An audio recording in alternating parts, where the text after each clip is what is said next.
everyone, it is me, GamePango21, today.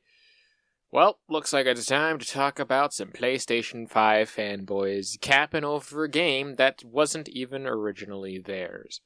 Now, I think I covered about this in a couple of their videos, and in a couple of other videos and stuff, but recently there were a few reviews and things that I just wanted to talk about. I'm not going to dwell too much on the topic, as there's more of a couple of interesting things that I just wanted to make a note about here.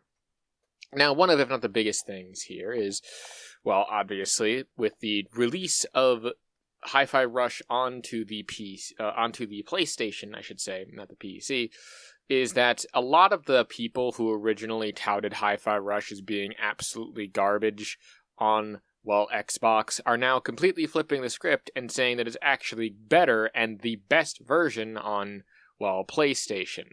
Because obviously it was just the sticker on the box that, made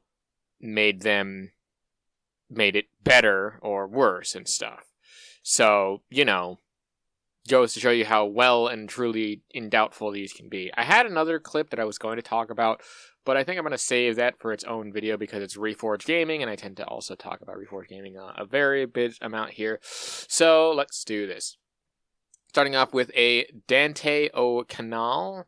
I don't know if I'm pronouncing that correctly, but he says, everyone knew that PlayStation is dramatically better and more immersive than Xbox, and Hi-Fi Rush came to prove that. And he's then contributing this whole 9.5 thing that that there are a couple of these other ones that I'm just going to bring up. There's a 9.5 on this one, which I believe is reflecting of the 9.5 on other stuff. And to be clear, this is different in the different amount of context, where someone here then says it's a hashtag Xbox tax, that being the risky for Trubiscuit, as well as someone who then went out of their way to do it. And initially I was like, that's very weird. What was the original review of this like? And it turns out that the person that was reviewing it only had about a 0.5 of a difference. And I wanted to read out what specifically they said. It's a little cut off here, but they basically said that it's an awesome way to start 2023. It's a great rhythm game, and it beats on performing, and it's a must play at a 9. Whereas they then transferred over to the person saying that Hi-Fi Rush feels at home here, primarily thanks to the DualSense controller. And that was what creates the 0.5 of the difference. Now, again, that's more of a matter of opinion. To me, I personally like the Xbox controller that I have for my PC, I should say, not my PlayStation. And quite honestly, I use it quite often for specific games. Now, again, I am a dirty PC master race, and according to some people that are dumbasses on the internet, to say that I prefer keyboard and mouse for most of the games that I personally play. Then again, most of the games that I personally play are first-person shooters, so if you don't have a keyboard and mouse, you are genuinely speaking, underperforming in whatever game you're actually playing. And it's also more comfortable to play those games like that. But, again, I find it just so weird to me how you can give the exact same game, the exact same actual game with the same story, same gameplay mechanics, maybe a little bit of brush up on the graphics due to various aspects, but just because you can play it on a DualSense controller means that it's better than the one that you did before. And again, I would say 0.5, not much of a difference. But when the original game was a 9 and then this one was a 9.5, it made me a little bit angry. But overall, I just think that it's really weird that someone's absolute preference made it into their own review. But, this is, I believe, IGN or something like that, or just some random reviewer. So, you know what? I'm not going to dwell too much on that. But, to be honest, that's not the weirdest thing in there. And then before anyone also starts to talk about, oh, well, you're just crapping on PlayStation guys because you're doing it. There are still Xbox guys out there, like Mr. Goat Gaming here, saying that fans are upset with the lack of support for flagship PlayStation. games. Helldivers 2. Helldivers 2 has lost 50% of its user base on Steam in only a month, and the analysts say nobody's been playing Helldivers on PlayStation for weeks. Hashtag PS5 share. Which, again, if you know anything about Helldivers, there is someone who is still also by the name of Anna Annison here, who has also been using the same screenshots for weeks with the 85,000 in game, which is still quite a lot considering that, well, Helldivers 2 is practically pretty old, and within that same time frame there has been several other games that have come out, and several of the games I would personally recommend people to play. For me personally, that's been the Finals. Go out and play it. It's free to play. It's very delicious and very fun. But I've been looking at Helldivers 2, and I've seen a lot of my friends play a lot of and put a lot of hours into Helldivers 2. So, yeah, to any of those Xbox fanboys kind of trying to do that is just really fucking stupid to me. But next up, with some of these, we then have Unleashed here with, of course, a things to look forward to from both PlayStation and Xbox games in 2024. PlayStation gamers have the PS5 Pro, which we kind of talked about, I think, a little bit in the last one. Final Fantasy VII Rebirth, which I think is coming in 3 months to other platforms as well. Rise of Ronin, which, I mean, that's genuinely actually looks pretty cool. And Concord, which I have no idea what the fuck that is. And the Xbox gamers are wondering which Xbox exclusives goes to PC and Nintendo next. Even though the only 4 that they've mentioned, I think only 2 of them have come out right now. So we still have 2 more to wait for the rest of probably this year. And I'm unsure if they're going to bring any more of there. But I wouldn't hold my breath to say that they wouldn't say yes or no. And they say we are not the same. Of course, with the good old Gus meme. My God. So Sebastian says that it's wild seeing Xbox fanboys complain how Hi-Fi Rush got a higher review on PS5s because of the DualSense. It is kind of stupid, I'm gonna be honest. I guess if you spend 4 years telling yourself the controller is not special because your favorite console doesn't have it, you start to believe your own bullshit. No, I've used both controllers. I personally prefer the Xbox One just because of the layout, personally. I've never really owned many of the PlayStation things. I think I used the PlayStation controller and stuff over at a friend's house at one point. I could not get behind that. It just felt, this was like the PS3 time, and again, it's more of the layout that I don't really like, where they have the 2 things right next to each other. To me, the layout's just very awkward.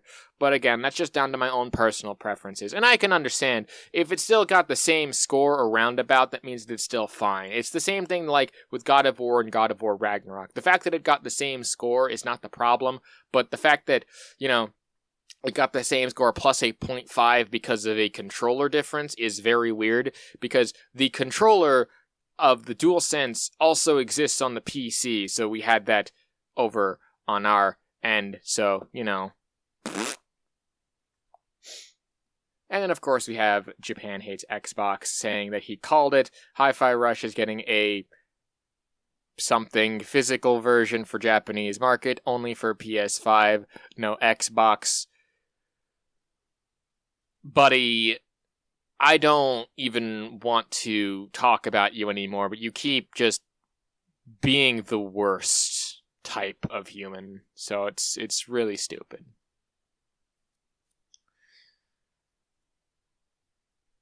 But I did want to talk about one more interesting thing, and that is this Icon Era speaking point. Now, Icon Era is one of those interesting points of contention, and to be clear, this one is not the worst, but there is definitely something odd here to be talking about, especially in the comments, which I'm mostly going to be talking about for this, and that is that according to PC gamers, the GTX 1650 is more powerful than the PS5 Pro and the PlayStation 5 combined. PS5 GPU equivalent to a GTX 1050 Ti or a Pro 1060 3GB.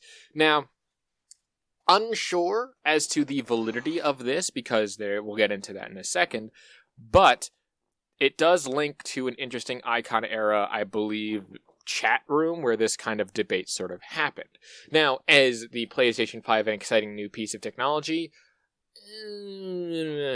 because mainly the thing here is that they've been touting 8K, which they were touting last generation with the PlayStation 5, but nothing happened.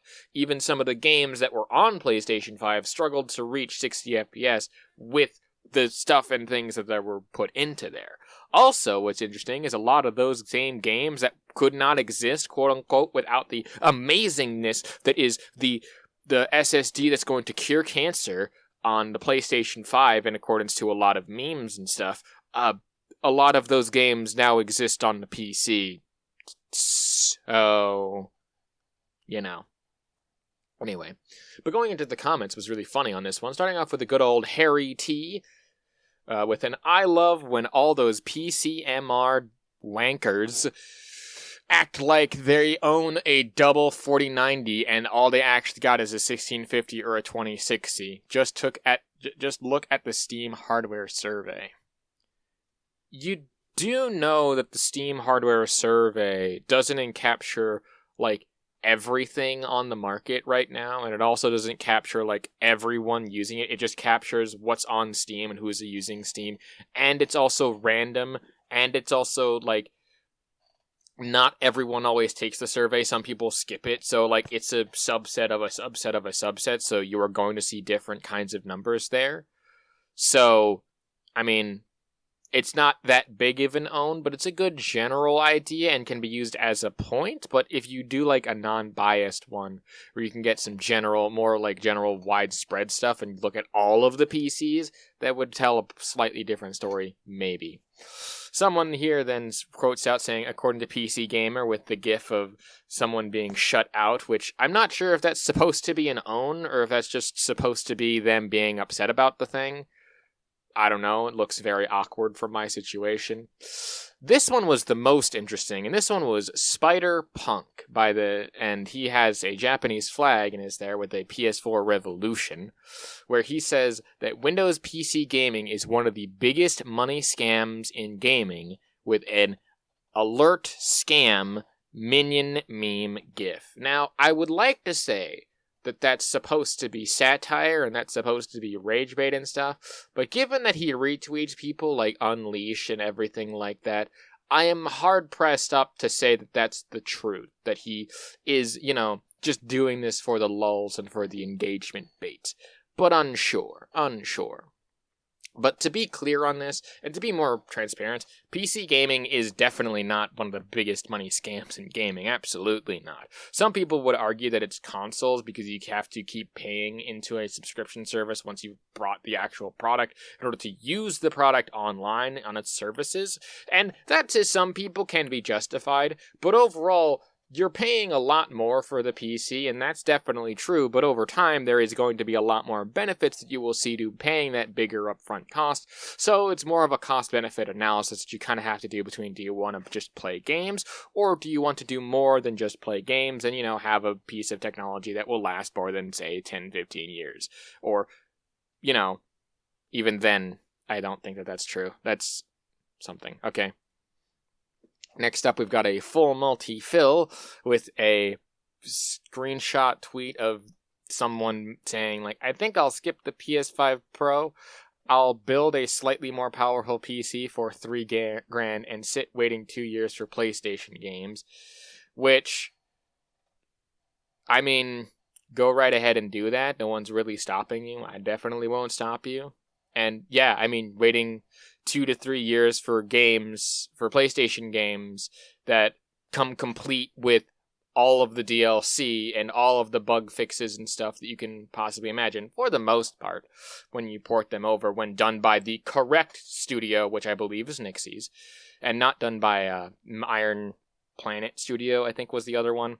So yeah, no, there is a lot more benefits than just, playing PlayStation games, which there is still a fairly big, decent library of PlayStation games, so it's, Anyway, we've got a Dark Road here saying, the levels of ridiculousness in that statement. PS5 Pro is a 770 XT with more RT ray tracing compute.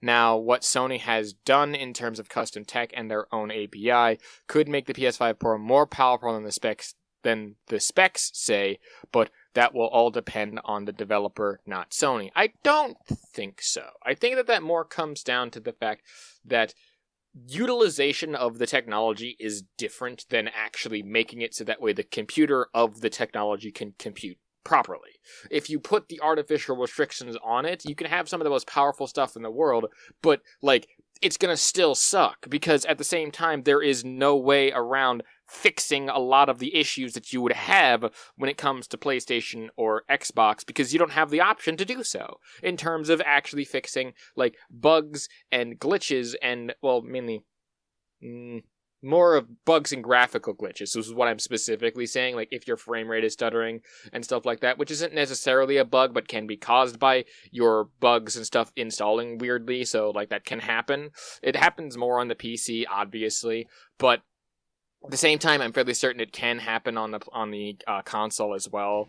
Again, it depends on how installing and blah blah blah, so don't take that with a grain of salt. But the most important punchline to this whole big thing is I clicked on the link and ran into this, where the forum was completely deleted. The thread was gone. It did not exist. And yet people were still arguing in the comments over this exact thing. And I just find that very, very funny. Overall, I think that that'll about do it for me today, yelling into a microphone at Twitter, because quite frankly, this one's more of one of my Saturday uploads, so it's going to be very small, very not the worst, but also just very quick just for everyone's sake of me putting out more content.